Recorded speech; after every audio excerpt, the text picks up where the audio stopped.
लोग जो प्रोटेस्ट के लिए निकले हैं उनके ऊपर बताया जा रहा है कि फायरिंग भी की गई है, उनको अरेस्ट भी किया जा रहा है। तो अगर तो यहाँ पे कह रहे हैं कि जी जमहूरी हुकूमत है और डेमोक्रेटिक तरीके से बात होती है, तो फिर उन्हें प्रोटेस्ट क्यों नहीं करने दिया जा रहा? उनके ऊपर जिस तरह से फायरिंग की जा रही है, जिस तरह से उन्हें पकड़ धकड़ की जा रही है, देखकर बहुत अफसोस हो रहा है।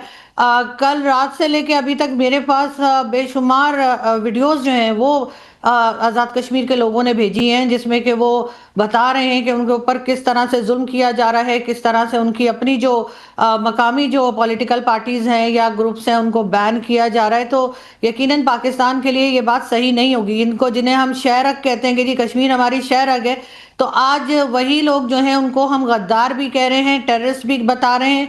और ये अख्तर खान मैंगल साहब जो प्रोमिनेंट पॉलिटिशियन हैं, उनका भी यही कहना है, उन्होंने भी इस तरह की ट्वीट लगाई है कि इस वक्त आज़ाद कश्मीर के लोगों को जो है पाकिस्तान की स्टेट जो है वो गद्दार भी बता रही है, टेररिस्ट भी बता रही है। तो फिर उन्होंने कहा फिर बलूचिस्तान में जो कुछ किया जाता है या कहा जाता है तो वो तो फिर बनता ही है।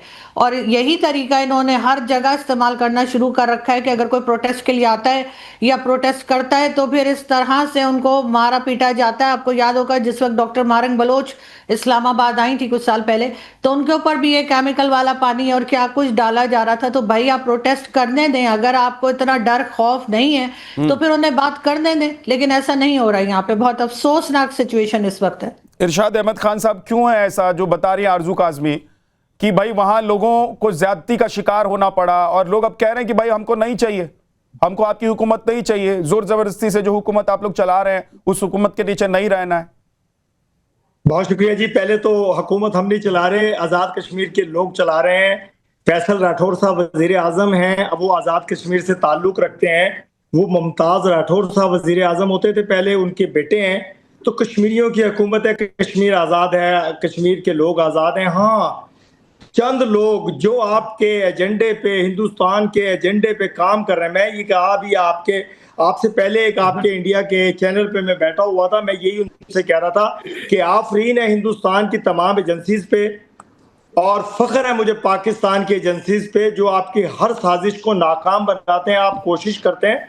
देखिए, मैं अभी चैनल पे आपके कह रहा था कि आप शुरू हुए फलस्तीन, फिर आप इजराइल के साथ लड़ाई कराई ईरान की, फिर आप अफगानिस्तान में आए, फिर पाकिस्तान के बॉर्डर के साथ आपने दहशतगर्दी की कोशिश। इधर उधर मत जाइए, अभी जाएंगे तो ज्यादा परेशानी बढ़ जाएगी।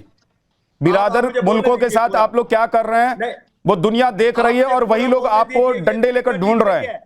अब आप लोग अपने बिरादरों के सामने भी मुंह दिखाने के लायक नहीं बचे। तो इधर उधर मत जाइए, बेइज्जती ज्यादा होगी। पीओके पे रहिए। पीओके में जो हालात आप लोगों ने पैदा किए हैं, पीओके में जो आप लोगों ने हालात पैदा किए हैं, उसके बाद वहां की जनता कह रही है नहीं चाहिए। देख नहीं रहे आप कि आपकी फौज के जवानों को कैसे बात सुने, पूरा बोलने दे मुझे, कटीले डंडों से पीटा जा रहा है, दौड़ाया जा रहा है।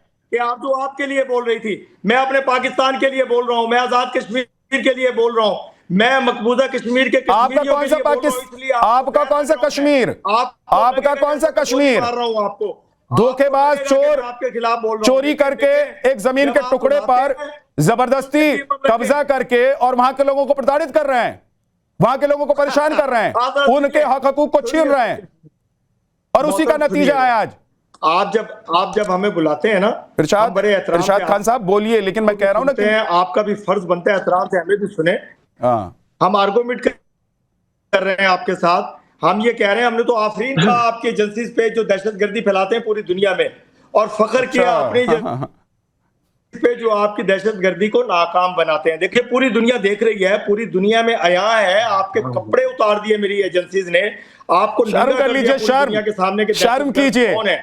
मुझे फिर बोलना पड़ेगा, इरशाद खान शर्म कर लीजिए। रोज आप लोगों की पतलूनें टंगी हुई मिलती हैं कहीं ना कहीं। कल तो हमने देखा कि तस्वीर पीओके से आई जब आपकी फौज की पतलूनें टंगी हुई थी। भाई साहब, आप सोचिए जरा कि आप लोगों की हालत यह है कि जिस जमीन पर, जिस कश्मीर की जमीन पर आप लोगों ने जोर जबरदस्ती से कब्जा करके रखा हुआ था, कर्नल दिनेश ने वहां के लोगों ने अब तय कर लिया कि इनके साथ नहीं रहना है। वहां के लोगों ने तय कर लिया कि इनकी जोर जबरदस्ती को नहीं सहना है। और देखिए वहां पर अभी इस वक्त हालात क्या है, आप जरा सुनिए।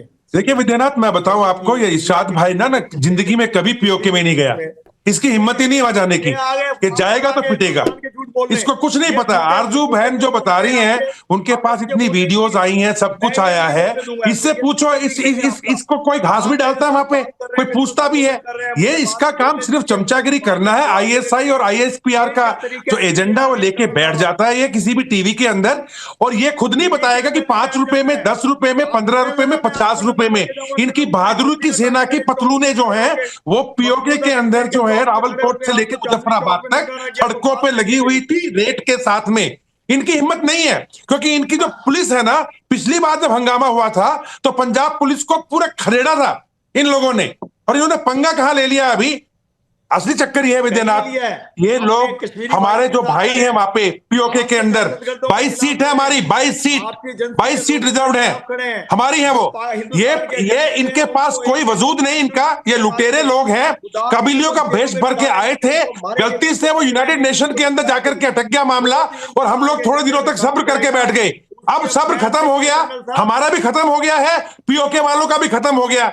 अब पीओके वालों को देखिए, नदी उनकी, सिंधु नदी उनकी, झेलम उनकी, सब कुछ उनका, पानी पी जाते हैं नामकूल जो है पंजाबी, बिजली उनकी ले जाते हैं पंजाबी, वापस 40 रुपए यूनिट पे बेच रहे हैं। रोटी उनको पास नहीं पहुंच रही, आटा उनके पास नहीं, महंगाई उनको जा रही है, और ऊपर से अभी हाल ही के अंदर वहां पे जब एक प्रदर्शन हो रहा था, एक प्रदर्शनकारी को शांतिपूर्वक प्रदर्शन में इनके रेंजर्स ने गोलियों से भून दिया, गोलियों से भून दिया। ये दहशतगर्द लोग हैं विद्यानाथ, ये दहशतगर्द लोग हैं। इरशाद जो है इसकी बात बिल्कुल मत सुनो, ये किसी भी टीवी पे जाता है नैरेटिव बदलेगा, आईएसपीआर का नैरेटिव लाएगा, आईएसआई का नैरेटिव लाएगा। दिनेश सर, कोई नहीं पूछता, दिनेश जी एक अच्छी बात यह है, दिनेश जी एक अच्छी बात यह है कि ये कोई भी नैरेटिव गढ़ लें, ये कोई भी बात कर लें। दुनिया तो पहले ही जान चुकी थी, अब पाकिस्तान के लोग भी जान चुके हैं कि उनके जो हुक्मरान हैं, उनके जो नेता हैं, वो नैरेटिव गढ़ते हैं, बेवकूफ बनाते हैं देश की जनता को, और देश की जनता को लूटते हैं, अपना बड़ा बड़ा महल बनाते हैं, बड़ी बड़ी गाड़ियां खरीदते हैं, विदेशों में जाके सैर करते हैं। इसलिए अब देश की जनता भी इनके साथ नहीं है। लेकिन वाजिया सईद, जुल्म और ज्यादती की जो इंतहा है वो अब आखिरी चरम पर है, वो दिखाई दे रहा है। क्यों आप लोग पीओके को छोड़कर अपना पाकिस्तान नहीं बसाते हैं सुख शांति से? क्यों वहां के लोगों को परेशान कर रहे हैं आप लोग? सबसे पहले तो मेरी बात मुझे कंप्लीट करने दीजिएगा, गौर से सुनिएगा। मैं खुद कश्मीरी हूँ, मैंने आपको बहुत दफा बताया कि मैं कश्मीरी हूँ, और जब आप बात करते हैं तो मेरी बात को जरा जोर से सुनिए, गौर से सुनिए। आजाद कश्मीर में इस वक्त जो झगड़ा चल रहा है वो आपको पता है, जाग वो जो अवामी एक्शन कमेटी थी, जॉइंट एक्शन कमेटी, उसका एक मुतालबा था कि मुहाजिरीन की जो सीटें हैं, जो 12 सीटें हैं, वो खत्म की जाए, कि उसकी वजह से हुकूमतें गिराने और चढ़ाने का काम लिया जाता है। और किसी ना किसी हद तक ये दुरुस्त भी है, जाहिर सी बात है। 12 सीट्स जो है वो असरअंदाज होती हैं छोटी सी असेंबली के ऊपर, वजीर आजम के इलेक्शन में और बहुत सारी चीजें। तो अगर उसके ऊपर देखिए, पहले भी मुज़ाकरात हुए, झगड़े भी हुए, सब कुछ हुए, जाके जो मुतालबात थे वो गवर्नमेंट ने एक्सेप्ट किए। 38 उनके थे, 35 हो गए, एक्सेप्ट हो गए, जो महंगाई से रिलेटेड थे या जिस चीज से भी मुतालिक थे। उसके अंदर यहाँ पर आपको थोड़ा सा एक सिचुएशन को याद रखना चाहिए कि मुहाजिरीन 15.5 लाख कश्मीर से, जम्मू से आए हुए वो मुहाजिरीन मेरी तरह के जो इस वक्त पाकिस्तान के अंदर रहते हैं, क्योंकि रियासत आजाद जम्मू कश्मीर में अव्वल तो इतनी जगह भी नहीं है कि वहां पर इतनी बड़ी आबादी को बसाया जा सके, और फिर बहुत सारे लोग कश्मीर से डेली पाकिस्तान भी आते हैं, हमारे इधर आकर रहते हैं, नौकरियां करते हैं, सब कुछ करते हैं। एक चीज और, जब आप ये बात कहते हैं ना कि हम वहां जुल्म कर रहे हैं, पाकिस्तान वहां जुल्म कर रहा है, तो मैं आपको एक चीज और बता दूं कि कोई पाकिस्तानी आजाद कश्मीर के अंदर ना लैंड खरीद सकता है, ना कुछ कर सकता है। ये राइट सिर्फ और सिर्फ आजाद जम्मू कश्मीर के रहने वाले बंदे को हासिल है कि वो वहां पर अपना जो है जमीन खरीदे या अपना जो है घर बनाए। पाकिस्तानियों को इजाजत नहीं है कि वहां जाके प्रॉपर्टी खरीद सके। सेकेंडली, देखिए, जब किसी मामले के ऊपर कोई बात होती है, आपस में बैठे एक दूसरे के मुतालबात समझे गए, तो बीच में कुछ शरपसंद अनासिर होते हैं, हर जगह होते हैं, आपकी इंडिया में भी है, दुनिया में हर जगह मौजूद है। और इस बात से कोई कश्मीरी दुनिया का इनकार नहीं कर सकता कि भारत जो है हर वक्त पाकिस्तान को डिस्टेबलाइज करने की जो कोशिश करता है। कुछ लोगों ने वो काम किया। रावलाकोट में जिस वक्त उसके ऊपर सीएमएच के ऊपर हमला हुआ, देखिए मैं आपको सुन रहा था, एक बात आपने खुद ही क्लियर कर दी। एक सेकंड वजिया सही, एक सेकंड, एक बात आपने खुद क्लियर कर दी कि पाकिस्तान ने जबरदस्ती पीओके पर कब्जा किया हुआ है, क्यों? क्योंकि पाकिस्तानियों का कोई हक वहां पर बनता नहीं है, वहां पर लैंड नहीं खरीद सकते, वहां पर जाके बस नहीं सकते, वहां पर रह नहीं सकते। यही तो बात है वजिया, यही तो बात है कि वहां के लोग कह रहे हैं कि भाई हमको छोड़ दीजिए, हमको आपके साथ नहीं रहना है। और अगर आप ये कह रही हैं, अगर आप ये कह रही हैं वजिया, आप खुद को कह रही हैं कि आप पीओके की निवासी हैं, वहां की पैदाइश हैं, तो आपको भी आज ये जो लड़ाई लड़ रहे हैं लोग, उनके साथ जाकर खड़ा होना चाहिए। वहां जाकर आपको अपने हक और हुकूक की लड़ाई लड़नी चाहिए। क्यों लड़ रहे हैं ये लोग? क्यों लड़ रहे हैं बताइए? क्यों आज खून बह रहा है? फसाद फैला रहे हैं, लोगों को गुमराह कर रहे हैं। देखिए हर जगह इस तरह के लोग होते हैं और आप लोगों के भी कुछ नुमाइंदे हैं जो कमाल की बात है, जो है वो आई नहीं है, और वो काली भेड़े जो है वो मुल्क में हमारे आजाद कश्मीर में फसाद शायन फैला कृष्णा, रही है। और आज तक क्या मैं लोग, आपको कह रही हूं, दिन तारीख याद रखिएगा। शायन कृष्णा, क्या पाकिस्तान के लोगों को गुमराह किया जा रहा है? क्या पीओके में जो लोग अभी लड़ रहे हैं वो गुमराह होकर लड़ रहे हैं या वो अपने हक के लिए लड़ रहे हैं क्योंकि पाकिस्तान ज्यादतियां करता है? देखिए, पहले में ये जो वजिया जी हैं, मैं इनकी बात का जवाब दे दूं। इन्होंने बिल्कुल सही कहा कि पाकिस्तानियों को वहां पे लैंड खरीदने की जो है वो इजाजत नहीं है, बट बिल्कुल सही है। लेकिन उन्होंने एक बात मेंशन नहीं करी कि वहां पे नॉर्मल पाकिस्तानी को जाने की भी इजाजत नहीं है। मुजफ्फराबाद जो पीओके का हिस्सा है, उसमें कुछ ऐसे एरियाज हैं जहां पे पाकिस्तानियों को भी नहीं जाने देती है। अब वो क्या छुपा रहे हैं वही सही बता सकते हैं कि ऐसी क्या चीज है जो पाकिस्तान आर्मी छुपाती है कि भाई वहां नहीं जाओ। रिस्ट्रिक्टेड एरियाज बनाए हुए पाकिस्तान आर्मी ने कि भाई आप यहाँ नहीं जा सकते। तो ऐसा ये क्या जुल्म कर रही है पाकिस्तान आर्मी जो जाने नहीं देती आई थी? आपके दहशतगर्द नहीं, दहशतगर्द ये ड्रामे नहीं करो, ड्रामे नहीं करो। अरे तुम अपने लोगों को तो जाने दो, अबे भाई अपने लोगों को तो जाने दो। मेरे आर्मी के अपने लोगों को तुम चले जाओ, अबे तुम चले जाओ भाई, तुम चले जाओ।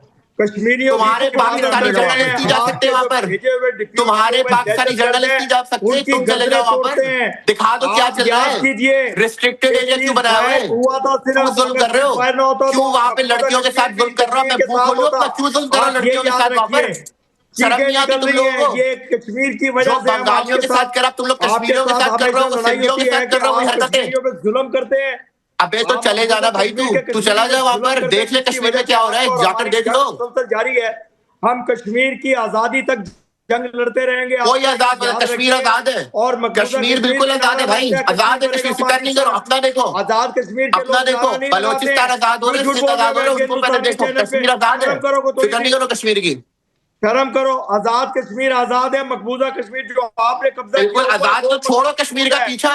अबे भाई कश्मीर का पीछा छोड़ो ना, कश्मीर के लोग आजाद अबे भाई आजाद है ना, तो छोड़ो कश्मीर का पीछा। कश्मीर के पीछे पड़ेगा, तो हमारे उनको करने दो जो कर रहे हैं। हमारा पाकिस्तान मुजफ्फराबाद पे क्यों कंट्रोल करके बैठे हो? क्यों नहीं जाने देते? आजाद कश्मीर के लोगों की हिफाजत के लिए हम खड़े हैं, हम उनकी हिफाजत करते रहेंगे। आपके यार ये ना बोल मत, ज्यादा बोलो नहीं। चलते रहेंगे।